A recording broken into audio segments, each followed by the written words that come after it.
Hello students. तो बेटा हम लोग कर रहे हैं NCERT exemplar application of derivative की।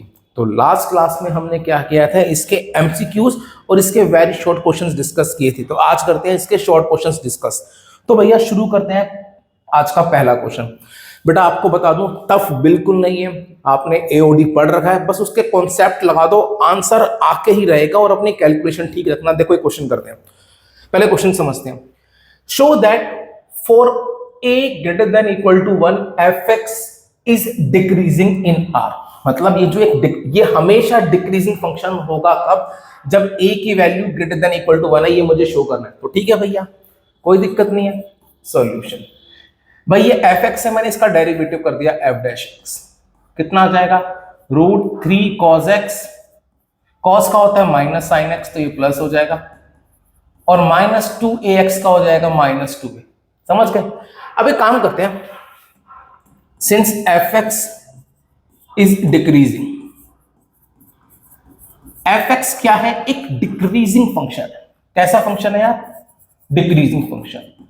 तो अगर बच्चों fx एक डिक्रीजिंग फंक्शन है तो देयरफॉर fx क्या होना चाहिए, it should be less than equal to 0, है ना भाई। डिक्रीजिंग लिखा है तो लेस देन इक्वल टू लगा देंगे। तो f डैश x, तो यहां पर √3 cos x plus sine x -2a should be less than equal to 0। यहां तक तो कोई दिक्कत नहीं है।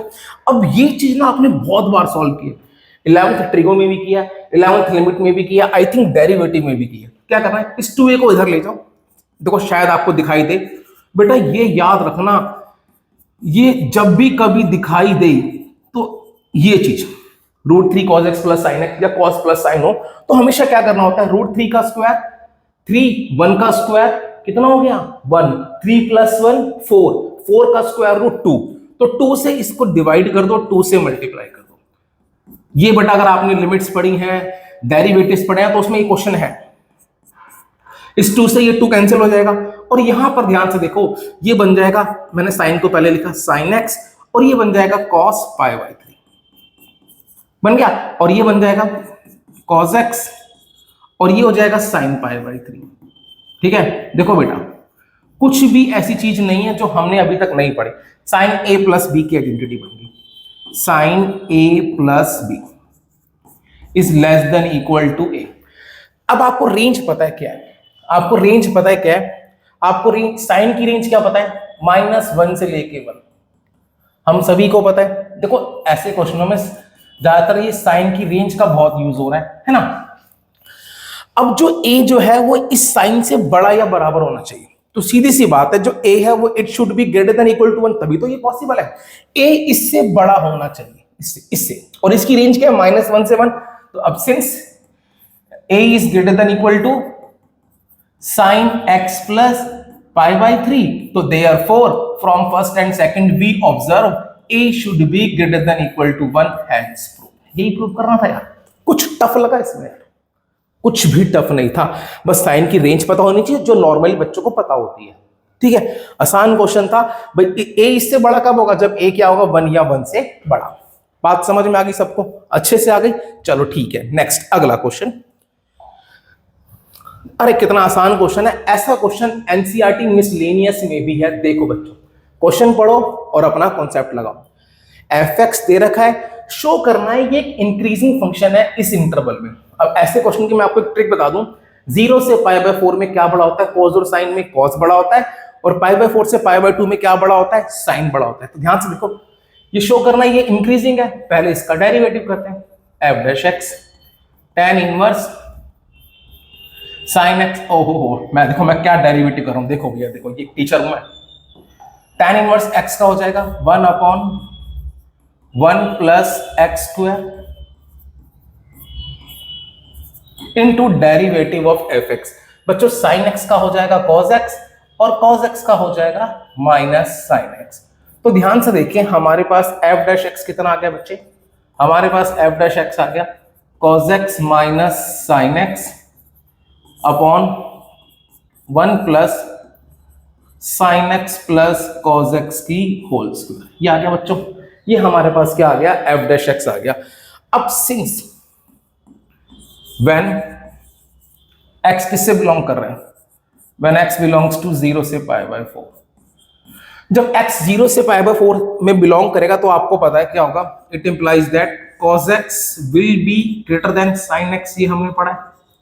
तो अगर cos x sin x से बड़ा है तो इसका मतलब क्या हो जाएगा, cos x minus sin x should be greater then 0। इतनी बात समझ में आ गई। एंड भाई ये तो पॉजिटिव हो गया, और इसको ध्यान से देखो, ये कभी नेगेटिव हो सकता है, स्क्वायर फंक्शन है। And 1 plus sine x plus cos x की whole square is positive for all x belongs to 0 से π/4, है ना। ये भी पॉजिटिव, ये भी पॉजिटिव, तो therefore f dash x is positive for all x belongs to 0 से π/4। तो अगर किसी भी फंक्शन का डेरिवेटिव पॉजिटिव तो वो फंक्शन क्या होता है, इंक्रीजिंग। तो therefore fx is increasing in 0 से π/4। खत्म, समझ गए सारे, यही शो करना था, आसान था। नेक्स्ट अगला क्वेश्चन, एट वट पॉइंट, मतलब मुझे इस क्वेश्चन में क्या निकालना है, पॉइंट निकालना है, ठीक है। The slope of the curve, slope of the curve का मतलब होता है dy/dx इज मैक्सिमम। किस पॉइंट पे इसका स्लोप ऑफ कर्व मैक्सिमम होगा, also find the maximum slope. अच्छा क्वेश्चन है बेटा, वैसे आप एक कॉन्सेप्ट पता होना चाहिए, स्लोप ऑफ कर्व क्या होता है, dy/dx। सॉल्यूशन, भैया इसका डेरिवेटिव कर दिया मैंने, dy/dx कितना आएगा, -3x² प्लस 6x प्लस 9। और मैंने आपको बताया ये dy/dx ही क्या होता है, स्लोप ऑफ कर्व। इसे मैंने क्या ऐड कर लिया, m। यही मेरा क्या है बच्चों, स्लोप ऑफ कर्व। याद रखना ये क्या है, स्लोप ऑफ कर्व, मैंने समझाने के लिए लिख दिया, ठीक है। अब मुझे बताना है किस पॉइंट पर ये मैक्सिमम होगा, मुझे इसको मैक्सिमम करना है, मतलब अब मुझे किसको मैक्सिमम करना है, इसको। अब अगर मुझे इस फंक्शन को मैक्सिमम करना है तो पहला स्टेप क्या है, इसका डेरिवेटिव करते हैं, differentiate both side with respect to x। चलो ये हो जाएगा dm/dx -6x plus 6 for critical point dm/dx equals to 0। कुछ भी नया नहीं कर रहा हूं दोस्तों, x की वैल्यू कितनी आ गई, 1। एक ही क्रिटिकल पॉइंट आया तो इसमें मैक्सिमम ही होगा। अगेन डेरिवेटिव, तो क्या हो जाएगा, d²m/dx²। जब इसका अगेन डेरिवेटिव करूंगा तो कितना आएगा, -6 आएगा। अब यहां कुछ भी पुट करो क्योंकि ये कांस्टेंट फंक्शन है, तो आंसर क्या रहेगा बच्चों, -6। तो देयरफॉर जब सेकंड डेरिवेटिव नेगेटिव तो वो चीज क्या, मैक्सिमम। तो क्या मैक्सिमम हो गया, m मतलब slope of curve. Therefore slope of curve is maximum at x equals to 1। अब मुझे क्या निकालना है, एट व्हाट पॉइंट। अब मुझे वो पॉइंट निकालना है। पॉइंट निकालने के लिए इस x की वैल्यू 1 को कहां पुट करूंगा, बेटा पॉइंट होता है कर्व पे, इस कर्व में पुट करूंगा। तो put x equal to 1 in equation of curve. ठीक है भैया, करा। तो यहां पुट करेंगे तो y क्या आ जाएगा, -1³ प्लस 3 × 1² प्लस 9 × 1 - 27। तो 9 और 3 12, और ये कितना हो जाएगा भैया, ध्यान से कैलकुलेशन, -1 3 9, ये -28 और ये 12, -28 और प्लस 12 कितना हो गया, -16। तो therefore at 1, -16 the slope of curve is maximum.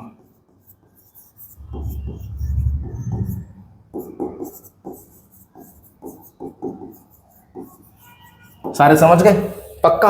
अब नेक्स्ट, अब मुझे क्वेश्चन में एक चीज और बोली थी बेटा, पॉइंट तो निकल गया, क्या बोला है, फाइंड द मैक्सिमम स्लोप। मुझे मैक्सिमम स्लोप भी निकालना, ये मेरा स्लोप है, इसकी मैक्सिमम वैल्यू निकालनी है। मैक्सिमम कहां पर है, 1 पे, तो देयरफॉर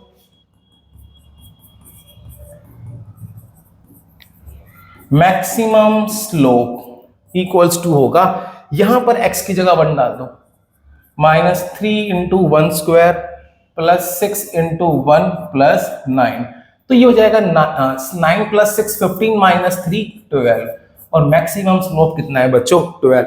अच्छा क्वेश्चन है, आई होप समझ में आया होगा, नहीं आया तो दोबारा वीडियो देखो रिवाइंड करके और से खुद करो। नेक्स्ट अगला क्वेश्चन, सॉल्यूशन।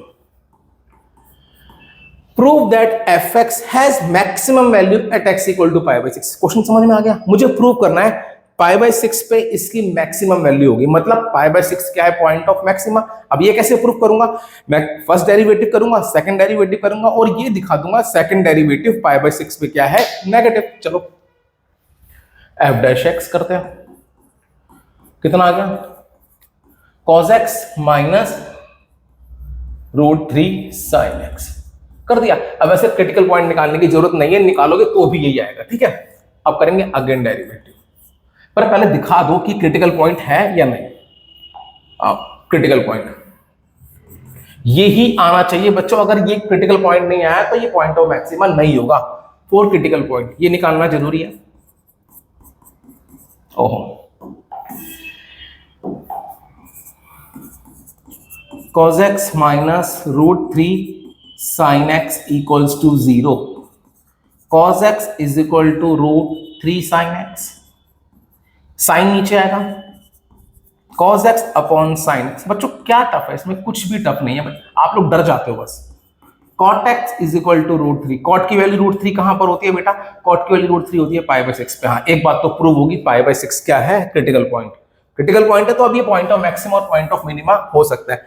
अगेन डेरिवेटिव करो, f'(x), cos का हो जाएगा माइनस साइन, और साइन का हो जाएगा cos। बिल्कुल सही है। अब इसमें क्या पुट कर दो बच्चों, इसमें पुट कर दो x की value π/6 minus sine π/6 minus √3 cos π/6, कितना होगा, माइनस साइन π/6 कितना हो गया, -1/2 माइनस √3 cos π/6। cos π/6 की वैल्यू कितनी होती है, √3/2।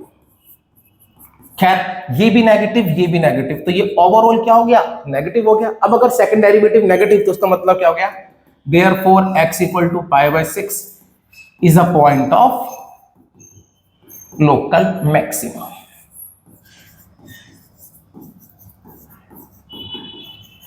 ये पॉइंट ऑफ लोकल क्या है, मैक्सिमा है बच्चों। समझ में आ गया क्वेश्चन, अच्छे से आ गया, यही तो प्रूव करना था, कुछ भी टफ नहीं था इसमें यार। ओ सॉरी, अगला क्वेश्चन ये, next, find the points of local maxima and local minima and the points of inflection of the function f(x), also find the corresponding local maximum and local minimum values। बहुत अच्छा question है बेटा। इसके लिए मैं एक बात बताना चाहूंगा आपको। अब यहां पर क्योंकि पॉइंट ऑफ इन्फ्लेक्शन की बात हो रही है तो मैं इसको सेकंड डेरिवेटिव से नहीं करूंगा, मैं इसे किससे करूंगा, फर्स्ट डेरिवेटिव से, है ना। क्योंकि अगर किसी भी पॉइंट पे सेकंड डेरिवेटिव 0 होता है तो वहां पर सेकंड डेरिवेटिव टेस्ट फेल हो जाता है। इस बात को याद रखना, एमसीक्यू में पूछ सकते हैं। चलो इसका पहले डेरिवेटिव करते हैं, करा।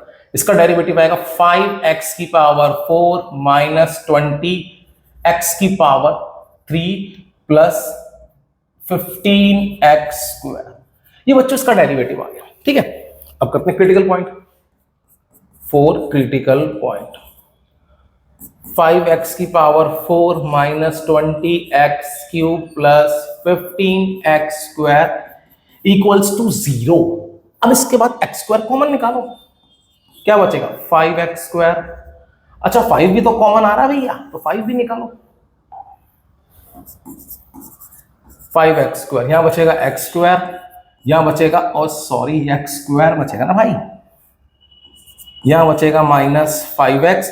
मैं भैया 5 कॉमन निकाला, मैं 4 बचेगा, क्या कर रहा हूं मैं, और क्या बचेगा यहां पर 5 गया तो 3 बचेगा। ये 5 तो यहां जाके 0 हो जाएगा, अब x को यहां मत ले जाना, x स्क्वायर को, x की वैल्यू निकालनी है तो इसे 0 नहीं करेंगे, इसके फैक्टर कर लो। इसके फैक्टर हो जाएंगे, बड़े आसान है, -3x minus x plus 3 equals to 0। भैया ध्यान से देखना, यहां से x एक फैक्टर बनेगा x माइनस 3 और एक बनेगा आई थिंक x माइनस 1, हाँ x माइनस 1 बनेगा, ठीक है। तो यहां से एक बार x की वैल्यू 0, इससे x की वैल्यू कितनी आएगी 3 और x की वैल्यू कितनी आ जाएगी 1, या तो 0 होगी या 3 होगी या 1 होगी। एक काम करते हैं, इसको नंबर लाइन पे प्लॉट कर लेते हैं ताकि आपको समझ में आ जाए। ऐसे प्लॉट कर लिया। अब यहां पर इनको मार्क कर लेते हैं, सबसे पहले 0 है, फिर 1 है और फिर 3 है ना, ये हमारे क्रिटिकल पॉइंट है। अब यहां पर लिखेंगे sine of f dash x। अच्छा, इस इंटरवल में, इसमें मतलब क्या ले लेते हैं, इसकी एक वैल्यू ले लेते हैं 4। अगर मैं 4 यहां रखूं तो ध्यान से देखो, ये पॉजिटिव आएगा, ये 4 की स्क्वायर कितना हो जाएगा 4 की पावर 4, ये अरे मैं एक काम करता हूं ना, ये ना यहां पे आ गया, ये चीज सॉल्व करी तो बेटा ये चीज ये थी, ध्यान रखना, इसको सॉल्व करके तो ये आया था, बाहर बस 5 था, वो पॉजिटिव वैल्यू थी, ठीक है ना। तो जरा ध्यान से देखो, इसको मैं ऐसे भी लिख सकता हूं, मैं आपको समझाने के लिए लिख रहा हूं 5x स्क्वायर और x माइनस 3 x माइनस 1, ऐसे लिख लेना बेटा साइड में, ठीक है। अब इस इंटरवल की बात करते हैं, यहाँ पे 4 पुट करते हैं, यहां 4 पुट करूंगा तो 4 माइनस 3 1 पॉजिटिव आ रहा है, 4 माइनस 1 3, ये भी पॉजिटिव, ये भी पॉजिटिव, ये भी पॉजिटिव, तो इस इंटरवल में ये पॉजिटिव, क्योंकि बेटा पॉइंट ऑफ इन्फ्लेक्शन की बात हो रही है तो आप सारे इंटरवल चेक कर लो, या अगर आपको इनइक्वालिटी आती है तो आप अगर इनइक्वालिटी लगाओगे, ये पॉजिटिव आएगा, ये नेगेटिव आएगा, ये पॉजिटिव और ये पॉजिटिव, क्योंकि यहां पर एक्स स्क्वायर था ना, स्क्वायर के अलोंग साइन चेंज नहीं होता, अरे नहीं आता तो हर में लगा लेते हैं।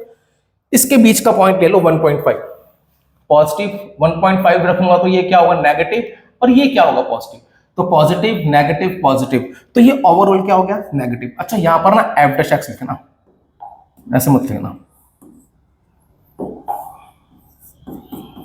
F dash x greater than 0, यहां पर F dash x less than 0। अब इसकी बात करते हैं, 0 से 1 के बीच में 0.5 ले लेते हैं, 0.5 रखूंगा तो पॉजिटिव, ये तो हमेशा पॉजिटिव रहेगा, 0.5 रख रहा हूं तो ये नेगेटिव आएगा, 0.5 रख रहा हूं तो ये भी नेगेटिव, तो नेगेटिव इंटू नेगेटिव क्या हो जाएगा बेटा पॉजिटिव। यहां पर भी रख के देख लो, कुछ वैल्यू रख के देख लो, -1, ये पॉजिटिव ही आएगा,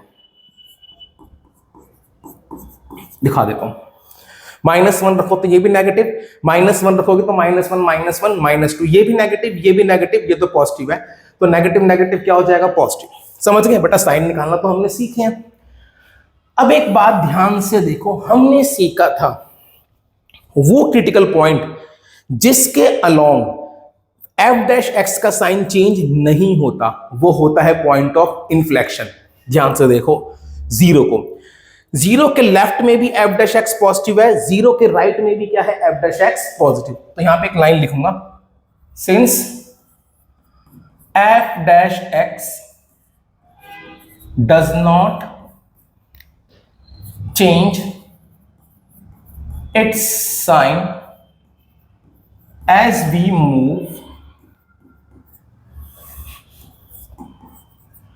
just left to just right along x equals to 0। समझ गए, इस क्रिटिकल पॉइंट के अलोंग इसके साइन चेंज नहीं होते, तो therefore x equal to 0 is a point of inflection. समझ गए बेटा, अच्छा क्वेश्चन है, इंपॉर्टेंट क्वेश्चन है, ध्यान से देख के जाना बच्चों। नेक्स्ट, अगला अब बात करते हैं किसकी, 1 की। अब 1 के लेफ्ट में क्या है पॉजिटिव और 1 के राइट में क्या है नेगेटिव। तो पॉजिटिव का मतलब होता है पहले ऊपर ग्राफ, नेगेटिव का मतलब नीचे, तो 1 क्या हो जाएगा point of maxima. Same line लिखेंगे, since f dash x change its sign from positive to negative as we move just left to just right just left to just right along x equal to 1. So therefore x equal to 1 is a point of local maxima. समझ गए, ये point of local maxima है, समझ गए बेटा। Next अगला, अब बात करते हैं 3 की। 3 के लेफ्ट में नेगेटिव, 3 के राइट में पॉजिटिव। नेगेटिव मतलब नीचे, फिर ये 3 था, फिर इसके ऊपर पॉजिटिव, राइट में पॉजिटिव, पहले नीचे जा रहा है फिर ऊपर जा रहा है, तो ये पॉइंट ऑफ मिनिमा होगा। सब कुछ सेम है। Since f dash x change its sign, बेटा यहां पर साइन आएगा भाई, कुछ रह जाए तो ध्यान रखना, ठीक है। Does not change its sign, ठीक है। Since f dash x change its sign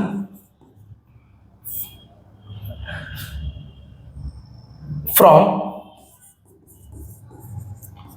negative to positive, from negative to positive as we move just left to just right along point x equal to 3. So therefore x equal to 3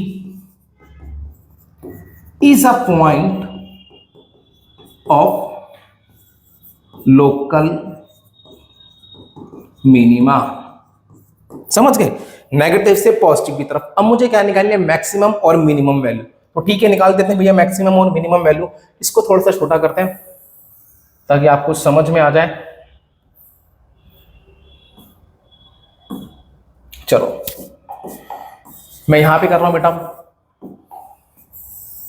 अब ये क्या है, point of maxima, तो therefore maximum value होगी, maximum value बेटा क्या होगी, maximum value x की वैल्यू 1 पुट कर दो यहां पर, तो ये हो जाएगी, फंक्शन में पुट करना है 1 की पावर 5 माइनस 5 की पावर 5 इंटू 1 की पावर 4 प्लस 5 इंटू 1 की पावर 3 माइनस 1।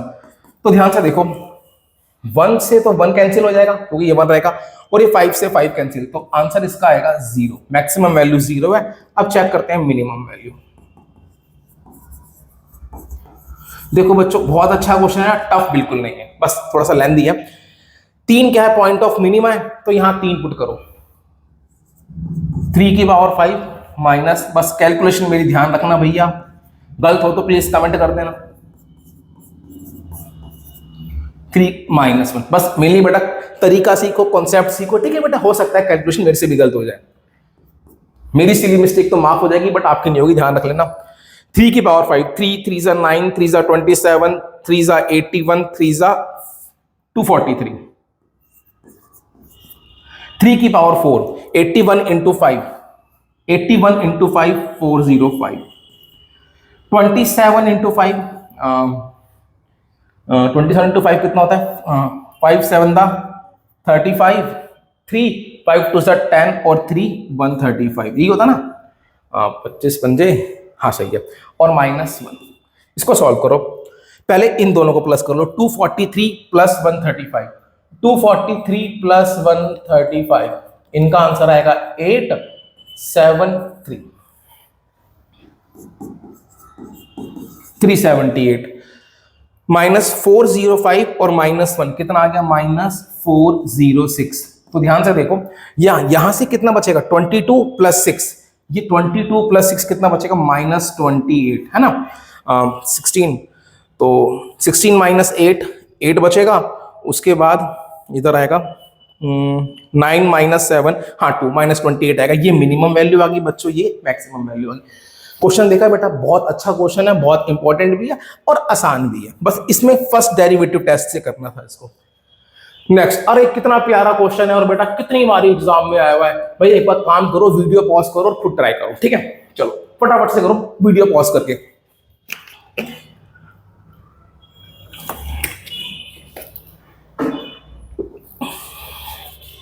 चलो क्वेश्चन है, क्वेश्चन समझना है, समझा, क्वेश्चन हो गया, बस समझते हैं। फाइंड एन एंगल थीटा, और जो थीटा है वो 0 से π/2 के बीच में है ना, which increases twice as fast as its side. एक एंगल निकालो थीटा जो एक्यूट है, विच इंक्रीजेस ट्वाइस, इसका मतलब है चेंज इन थीटा इक्वल है किसके, as fast as its sine, which increases twice of change in its sine. यही तो इस बात का मतलब है। अगर समझ गए तो क्वेश्चन खत्म। ये तो शॉर्ट क्वेश्चन है और बहुत बार एग्जाम में आया हुआ यार। दोबारा बताऊं, find an angle theta which increase twice, मतलब चेंज इन थीटा ट्वाइस है किसके, चेंज इन इट्स साइन, तो उसके साइन के चेंज के ट्वाइस, बस सॉल्व कर दो। ये तो D theta by D T रहेगा, ये हो जाएगा 2 साइन थीटा का डेरिवेटिव कॉस थीटा। अब मुझे बताए आधे बच्चे ना यहां पर यही छोड़ देंगे, तुम नलायक हो, डेरिवेटिव ऑफ थीटा भी तो करोगे, क्या आएगा, D theta by D T, खत्म क्वेश्चन। इससे ये कैंसिल, 2 नीचे आएगा, 1/2 कॉस थीटा, कॉस की वैल्यू 1/2 कहां होती है, π/3 पे, तो देयरफॉर आंसर आ गया theta is equal to π/3। Okay, तो इसका आंसर है π/3। नेक्स्ट अगला, अभी ऐसा क्वेश्चन किया था मुझे लग रहा है, I think,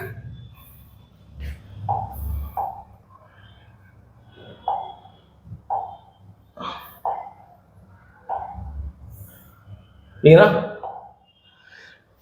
show that F x tan inverse sin x plus cos x is an increasing function in 0 से, अच्छा वो क्वेश्चन बेटा 2 बार आ गया, कोई बात नहीं कोई बात नहीं। ये रहा,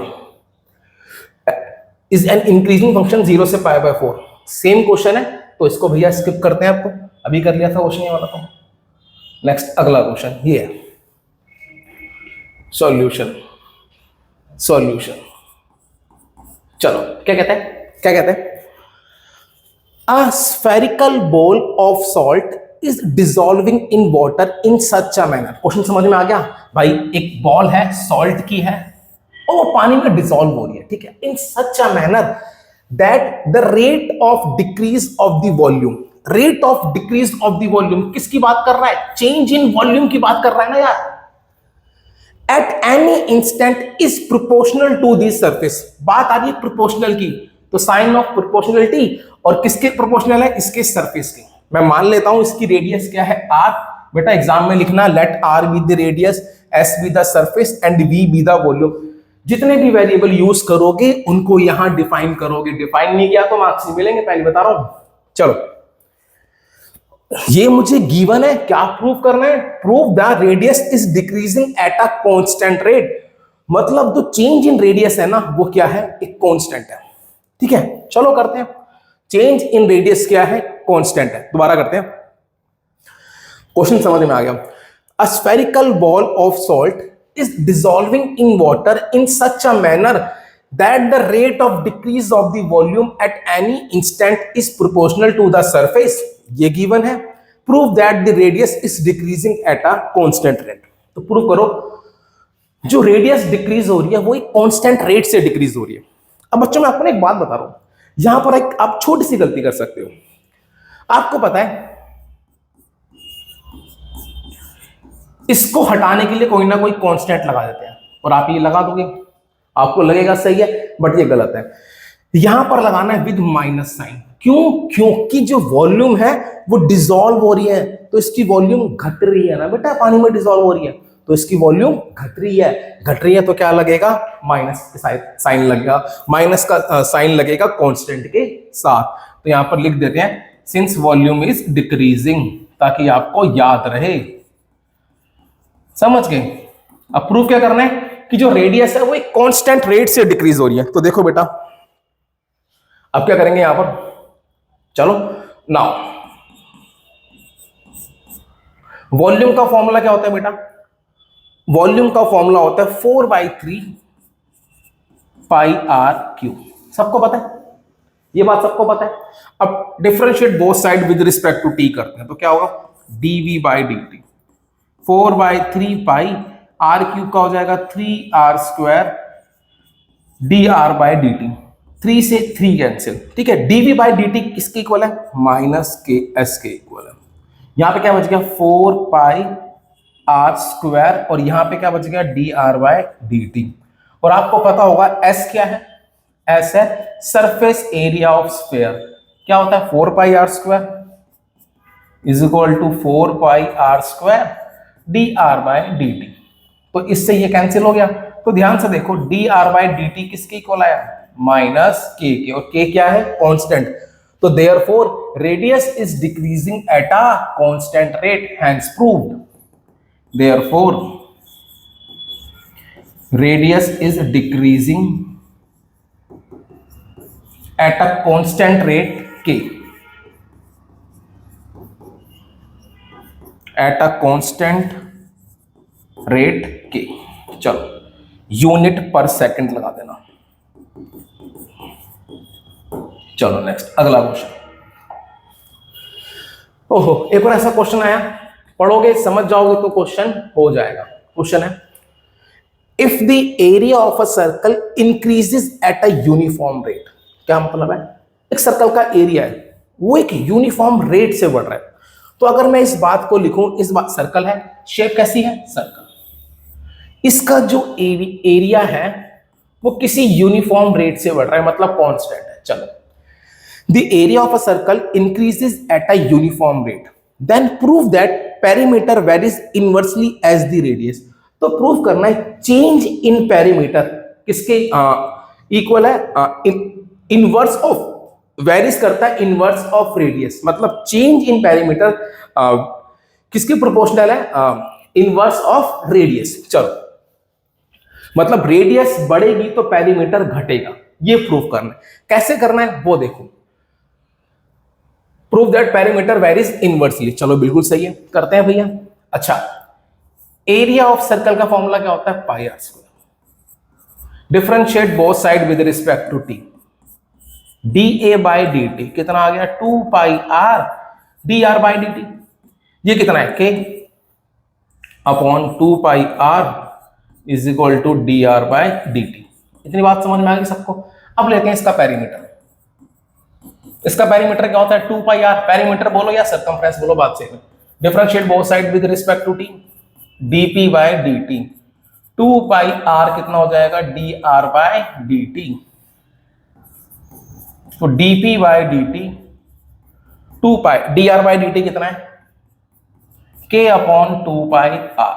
2 पाई से 2 पाई कैंसिल। तो ध्यान से देखो perimeter varies inversely as radius, जैसे रेडियस बढ़ रही है तो पेरीमीटर क्या हो रहा है, घटेगा, है ना। तो ठीक है, तो therefore perimeter varies inversely as radius. समझ गए ना बेटा, इनवर्सली का मतलब क्या होता है, अगर रेडियस को बढ़ाऊंगा तो इसका रेट ऑफ पेरीमीटर जो होगा वो घटता चला जाएगा, घटता चला जाएगा। नेक्स्ट अगला। अरे बहुत प्यारा क्वेश्चन है, इंपॉर्टेंट भी है बेटा, केस स्टडी में भी आ सकता है ये क्वेश्चन। ये क्वेश्चन बेटा केस स्टडी में आ सकता है। क्लास 10 के अंदर वो पढ़ा है ना, कौन सा चैप्टर था वो, एप्लीकेशन ऑफ ट्रिगो, जिससे हम हाइट एंड डिस्टेंस भी बोलते हैं, उस टाइप का क्वेश्चन है।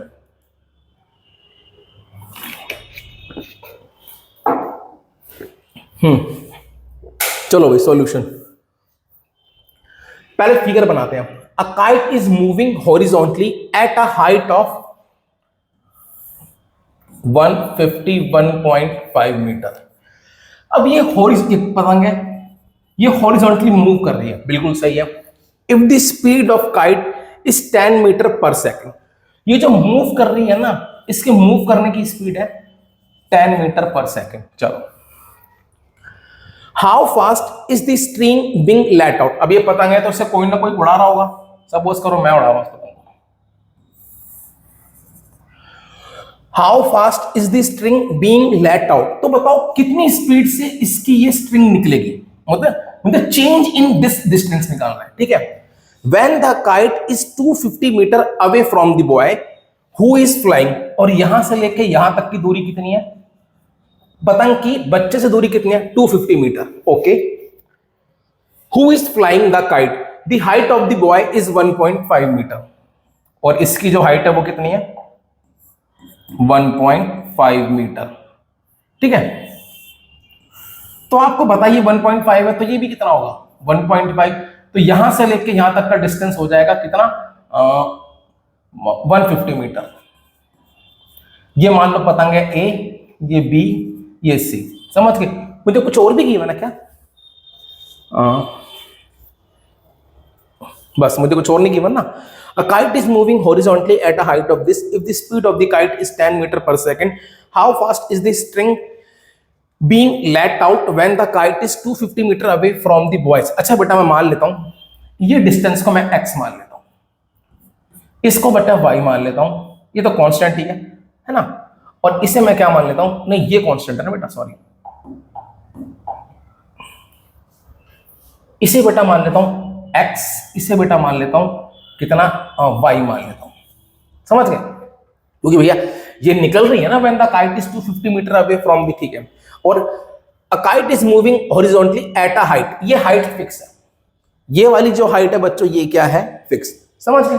एक काम करते हैं, ये स्ट्रिंग भी निकल रही है और पतंग दूर जाएगी तो ये डिस्टेंस भी बढ़ेगा, मुझे क्या निकालना है dy/dt निकालना है। और एक बात ध्यान से देखो बेटा, पतंग यहां से दूर जा रही है, ऐसे मूव कर रही है, तो ये चीज बढ़ रही है, मतलब ये डिस्टेंस बढ़ रहा है बच्चों, है ना, ये डिस्टेंस बढ़ रहा है, तो ये डिस्टेंस कितना है, मतलब चेंज इन x कितना है बेटा, dx/dt कितना है बेटा, dx/dt है 10 मीटर पर सेकंड। समझ में आ गया ना बच्चों, क्वेश्चन में बोला है पतंग दूर जा रही है ना।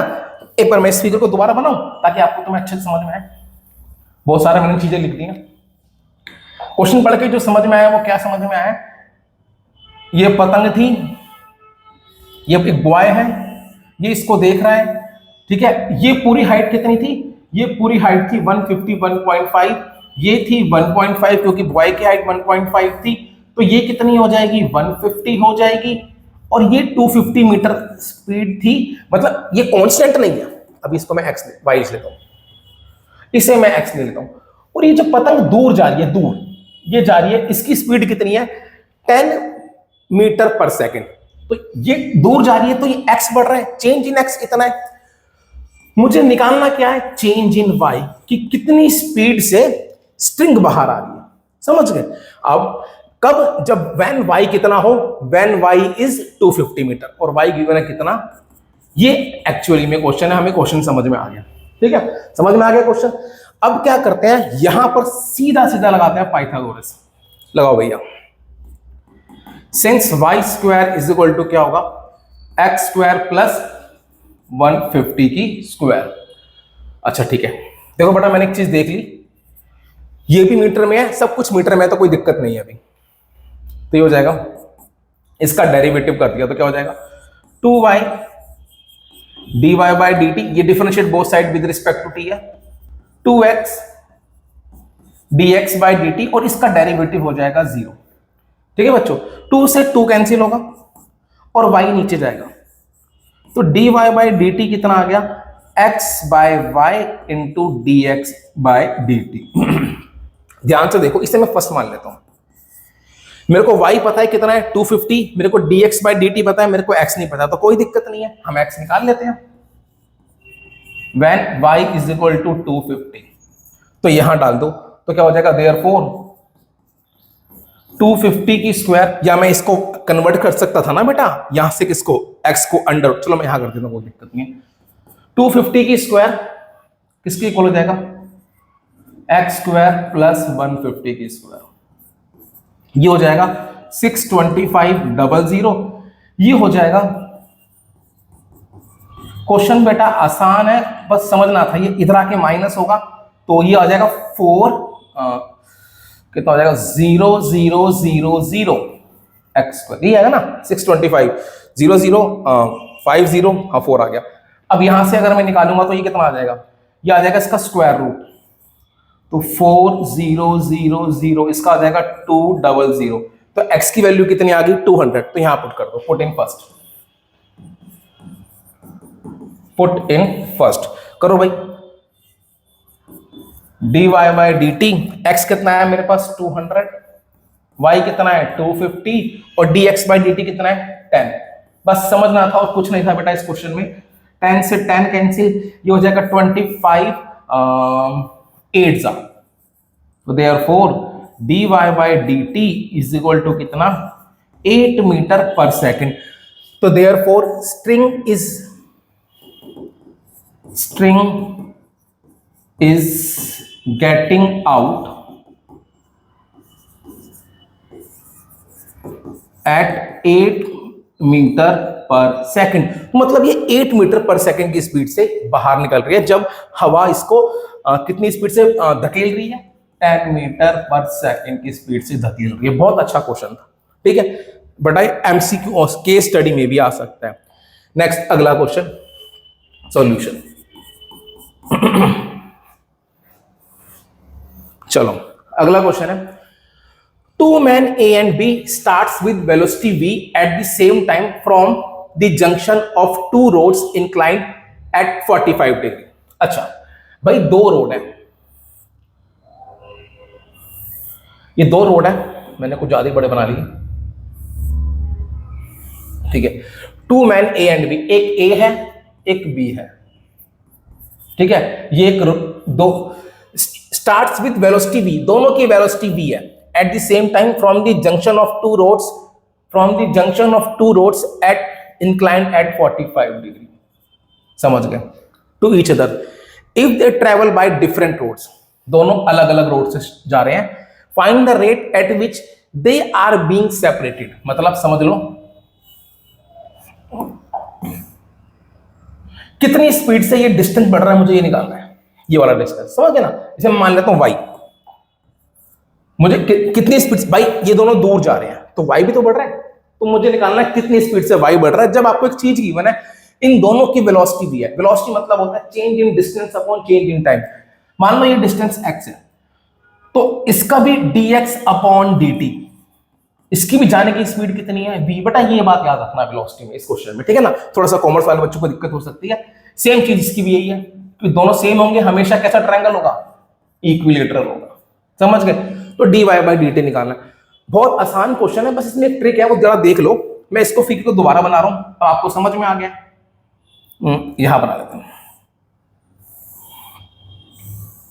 ये वो जंक्शन है, ये 45 डिग्री है, ठीक है। ये मैन ए है, ये मैन बी है, ये डिस्टेंस y ले लिया, इस डिस्टेंस को x ले लिया, तो ये भी x होगा।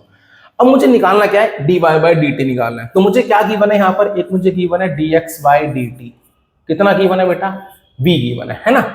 हाँ कुछ वो यूनिट नहीं दे रखी, तो ठीक है, वैसे मीटर पर सेकंड होती है। अब मुझे dy बाई dt निकालना है, ठीक है।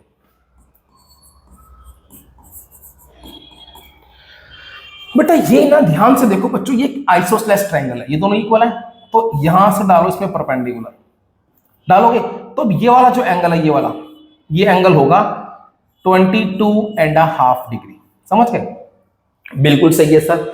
अब ये क्योंकि मैं यहां पे नाम दे देता हूं PQR और इसको दे देता हूं M, इस पॉइंट को नाम दे दिया M, ठीक है।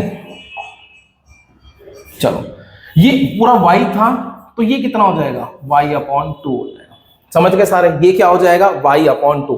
अब मुझे dx बाई dt पता है, मुझे क्या निकालना है, dy बाई dt निकालना है। ये पता है, ये पता और ये एंगल पता है, तो इनमें एक रिलेशन ढूंढो। बड़ी आसान है भैया, क्या लगा दो, ट्रिग्नोमेट्री लगा दो, परपेंडिकुलर अपॉन हाइपो। अब since in triangle PQM, in triangle PQM क्या हो जाएगा, ये y/2 होगा, है ना, क्योंकि क्या है, आइसोसेलेस ट्रायंगल है। y/2 upon x, y/2 upon x,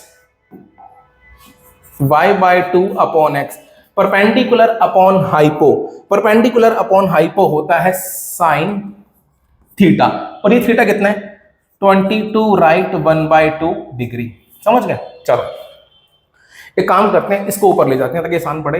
ये हो जाएगा y/2x, y/2x हो जाएगा, सॉल्व करना आता है, 2x ऊपर जाएगा बेटा, साइन 22, मैं इसको भी बेटा 45/2 लिख देता हूं, 45/2 डिग्री, ठीक है ना, जनरली लिख देता हूं ऐसे। अब मेरी बात सुनो, differentiate both side with respect to कितना, t, तो ये हो जाएगा dy बाई dt, ये हो जाएगा 2 dx बाई dt, और ये तो कांस्टेंट है तो ऐसे रहेगा, समझ गए?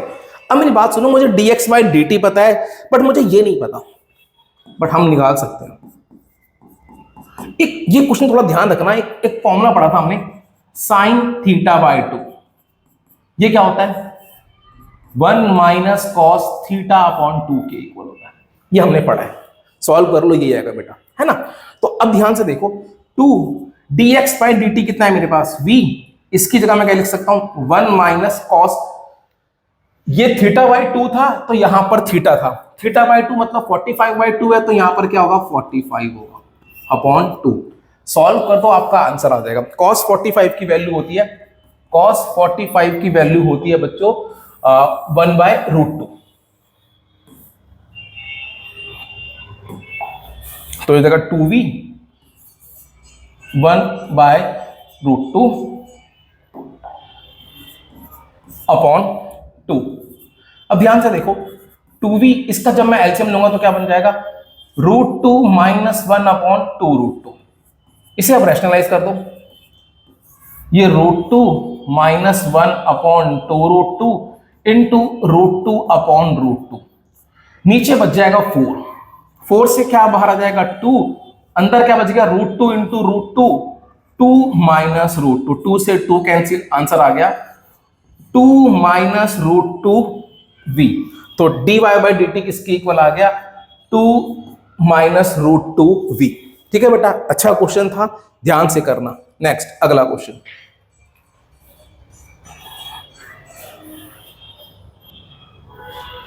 चलो भाई नेक्स्ट क्वेश्चन। बच्चों क्वेश्चन इंपॉर्टेंट है, केस स्टडी में भी आ सकता है, तो ध्यान से देखना, समझ में आ गया तो एक सेकंड में कर दोगे। पहले इसकी फिगर ड्रॉ करो। अ मैन 2 मीटर टॉल, पहले मैं रफली बना रहा हूं, एक इंसान है जो 2 मीटर लंबा है, walks at the rate 1 right 2/3 metre per second towards a street light. वो एक स्ट्रीट लाइट की तरफ जा रहा है, कितनी स्पीड से जा रहा है? 1 राइट 2/3 मीटर पर सेकेंड, बिल्कुल सही है भाई। विच इज, इसकी हाइट कितनी है? 5 राइट 1/3 मीटर, बिल्कुल सही है भाई, above the ground. At what rate is the tip of his shadow moving. अच्छा, इसकी शैडो कहां पड़ेगी? यहां पड़ेगी। पहले तो मुझे ये निकालना है ये कितनी स्पीड से मूव कर रहा है ये टिप, एक तो ये निकालना है। At what rate is the length of the shadow changing, और कितनी स्पीड से इसकी शैडो की लेंथ चेंज हो रही है, ये चीज ये निकालनी है। व्हेन ही इज, जब इसका डिस्टेंस यहां से कितना है? इसका डिस्टेंस यहां से है 3 right 1/3 metre from the base of the light. बच्चों पहली बात बता दूं, क्वेश्चन बहुत इंपॉर्टेंट है, केस स्टडी के लिए भी बहुत इंपॉर्टेंट, और वैसे भी आपके एग्जाम के लिए बहुत इंपॉर्टेंट है, तो आना चाहिए। मुझे फिगर समझ में आ गई है, तो मैं आप साफ साफ फिगर बना रहा हूं, ठीक है ना? ये बनाता हूं फिगर, ये रही मेरी स्ट्रीट लाइट, ये रहा मेरा मैन, ये इसकी शैडो है, ये इसका डिस्टेंस है। इस डिस्टेंस को x ले लिया, लेंथ ऑफ शैडो को y ले लिया। अच्छा, ये कितना हो जाएगा? 3 5 15 और 1 16/3, और ये डिस्टेंस तो पता ही है, ये कितना है? 2 मीटर। चलो मैं मीटर नहीं लिख रहा अभी, समझ गए? थोड़ा साफ साफ बना रहा हूं, ठीक है ठीक है। क्वेश्चन बहुत इंपॉर्टेंट है बच्चों, बहुत। अब आप सोच लो कितना इंपॉर्टेंट है, मैं इतना बोल रहा हूं, जरा ध्यान से देखना। अब मुझे क्या क्या गिवन है भाई, ये इसकी तरफ आ रहा है, मतलब ये इसका नाम दे देते हैं, नाम देना हो दे देना, वरना कोई दिक्कत नहीं है। ABCDE, ये 90, ये 90, ठीक है। पहली बात, ये इसकी तरफ आ रहा है इस स्पीड से, ये डिस्टेंस मतलब dx बाई dt इस तरफ आ रहा है, तो dx बाई dt कम हो रहा है, कम हो रहा है तो क्या लगाएंगे? माइनस 3 1 3 और 2 5/3, 5/3 मीटर पर सेकेंड, ठीक है। और मुझे x गिवन है, मुझे x कितना गिवन है? मुझे x गिवन है 3 राइट 1/3, यानी 3 राइट 1/3 कितना हो गया? 10/3 मीटर। चलो, और तो कुछ नहीं गिवन, बस क्या निकालना है? एक तो चेंज इन शैडो निकालना है, एक चेंज इन टिप निकालना है। पहले हम चेंज इन शैडो निकालते हैं, अब हम पढ़ चुके हैं इस टाइप की फिगर में हमेशा ये वाला ट्रायंगल और ये वाला ट्रायंगल सिमिलर होते हैं। क्यों? ये दोनों में कॉमन, इसमें ये 90, इसमें ये 90, तो अब सीधा लिखो, सिंस ट्रायंगल CBA सिमिलर किससे? ट्रायंगल EDA, ये दोनों सिमिलर है, आप लिख सकते हो, ठीक है। तो देयरफॉर जब भी कभी दो ट्रायंगल सिमिलर, तो याद रखना क्या होता है, उनकी करस्पॉन्डिंग साइड्स का रेशियो सेम होता है। तो मतलब इस वाले की y, CBA की y और बड़े वाले की DA मतलब x प्लस वाई, हमेशा यही लगता है CB upon ED, CB upon ED। CB ये है, ओ यार बेटा ये CB, अच्छा मैं क्या ले रहा हूं, AB upon DA।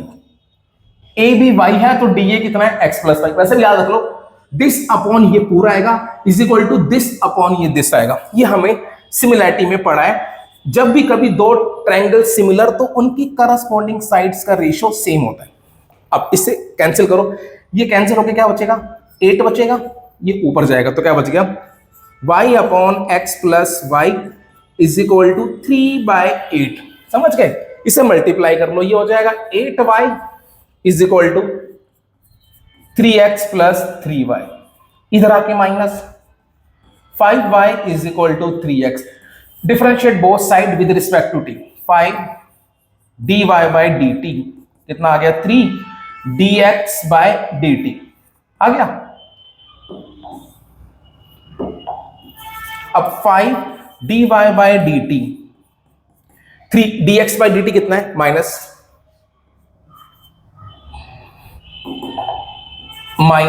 5/3।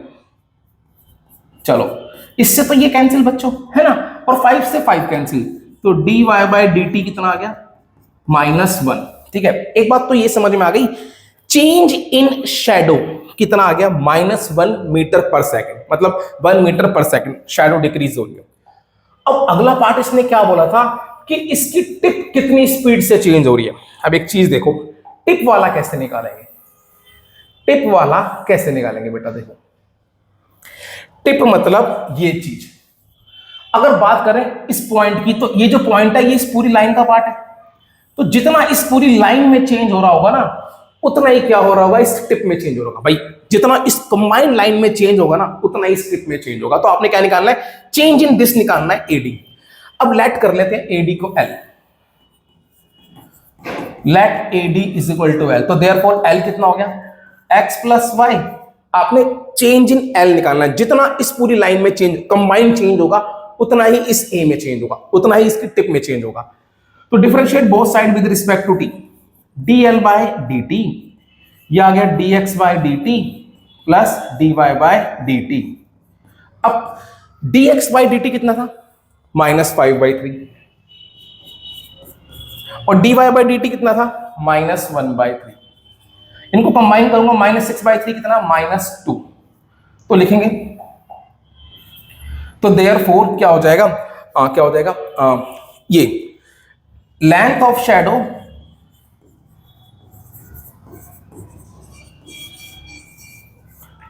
Is decreasing, length of shadow is decreasing at कितना, 1 मीटर पर सेकेंड। और दूसरा, end tip of shadow is moving, negative है ना, is moving towards street light, is moving towards street light at 2 metre per second. ये बेटा इस question का answer है। इंपॉर्टेंट क्वेश्चन है बच्चों, एक बार दोबारा कर लेना, इंपॉर्टेंट है, बहुत इंपॉर्टेंट है। ठीक है, बात समझ में आई, इंपॉर्टेंट है बेटा, बहुत इंपॉर्टेंट है, दोबारा कर लेना, इंपॉर्टेंट क्वेश्चन है। आई होप आपको समझ में आया होगा बेटा। ठीक है, अब चलते हैं नेक्स्ट क्वेश्चन पे। अगला बेटा, ये क्वेश्चन भी बहुत इंपॉर्टेंट है, केस स्टडी में भी आ सकता है बच्चों, केस स्टडी में भी आ सकता है, तो ध्यान से सीखना बच्चों। ठीक है, क्वेश्चन समझ जाओगे ना, क्वेश्चन कुछ भी नहीं है, बस क्वेश्चन समझ जाओ। क्या बोला है, a swimming pool is to be drained for cleaning. एक स्विमिंग पूल है, उसको उसका सारा पानी निकालना है साफ सफाई के लिए, बिल्कुल सही है। If L represent the number of litres of water in the pool t second after the pool has been plugged of to drain and L is equal to इतना। पहली बात समझो, ये क्वेश्चन बच्चों केस स्टडी में भी आया हुआ है। इसका मतलब है एल किसको डिनोट कर रहा है, जैसे मैं उसका वो ड्रेन के लिए उसका वो जो होता है, जो भी वो होता है, मतलब ओपन कर देता हूं ड्रेन, जो ड्रेन होल कह लो या ड्रेन जो भी है, उसको जैसे मैं ओपन करता हूं तो पानी बाहर आता है। एल डिनोट करता है कि टी सेकंड के बाद पूल में इतना पानी रह गया। देखो दोबारा पढ़ लो, if L represent the number of litres of water in the pool t seconds after the pool has been plugged of to drain. मैं समझाता हूं एल का मतलब क्या है। जैसे मैंने उसको ड्रेन के लिए खोल दिया तो 5 सेकंड बाद पूल में कितना पानी रहेगा, तो टी की जगह 5 पुट कर दो, आंसर आ जाएगा कि पूल में इतना पानी रह गया। 3 सेकंड बाद कितना रह गया, तो टी की जगह 3 पुट कर दो तो पता लग जाएगा पूल में इतना पानी रह गया। अब आगे बढ़ते हैं। How fast is the water running out at the end of 5 second. पहले क्या निकालना है कि पानी 5 सेकंड के बाद पानी कितनी स्पीड से बाहर आ रहा है, 5 सेकंड के अंत में पानी कितनी स्पीड से बाहर आ रहा है, and what is the average rate at which water flows out during the first 5 second. और जो पहले 5 सेकंड में पानी बाहर निकला ना, तो उसकी बाहर निकलने की एवरेज स्पीड क्या थी। ये 2 क्वेश्चन है। पहला क्वेश्चन करते हैं, अभी सेकंड वाले को छोड़ो। How fast is the water running out, तो मतलब मुझे क्या निकालना है कि पानी की वॉल्यूम में कितनी स्पीड से चेंज आ रहा है, मुझे वो निकालना है। तो कर दो भाई, dl/dt निकाल दो। 200 2 बाहर 10 माइनस टी की पावर 1 इंटू -1, तो ये कितना हो गया -400 इंटू 10 माइनस टी। कितने सेकंड के बाद बेटा, at the end of 5 second. तो dl/dt at t is equal to 5, तो करो -400 10 माइनस 5, 10 माइनस 5 कितना हो गया 5, तो -400 इंटू 5 कितना आ गया -2000 लीटर पर सेकेंड। तो water is running out at the end of 5 second at the speed -2000 litre पर सेकेंड। पहला आंसर तो ये हो गया। अब दूसरा ध्यान से पढ़ना, what is the average rate at which the water flows out during the first 5 second. पहले 5 सेकंड में जितना पानी बाहर आया उसका एवरेज रेट क्या था। चलो तो सबसे पहली बात, वाटर आप यूं समझ लो at t is equal to 0। सबसे पहले मैं ये निकाल रहा हूं कि पूल में टोटल पानी कितना था, तो t की वैल्यू 0 पुट कर दो, मतलब अभी पाइप नहीं खोला। तो पूल में टोटल पानी था 200 10 माइनस 0 की स्क्वायर, तो ये हो जाएगा 10 की स्क्वायर 0000 लीटर। स्टार्टिंग में पूल में इतना पानी था, तो at t is equal to 5 second के बाद पूल में कितना पानी रहा,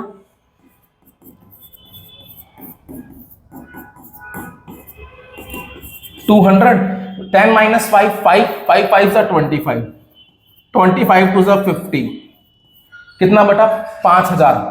इतना पानी बच गया कितने बटा बाद 5 सेकंड के बाद। तो मुझे बताओ 5 सेकंड में कितना पानी निकल गया। तो वाटर फ्लोज आउट इन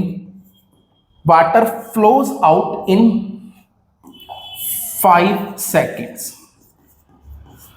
तो बेटा स्टार्टिंग में इतना था, इतना निकल गया, कितना बच गया 20,000 माइनस कितना 5,000, तो बचा कितना बेटा 15,000 निकल गया।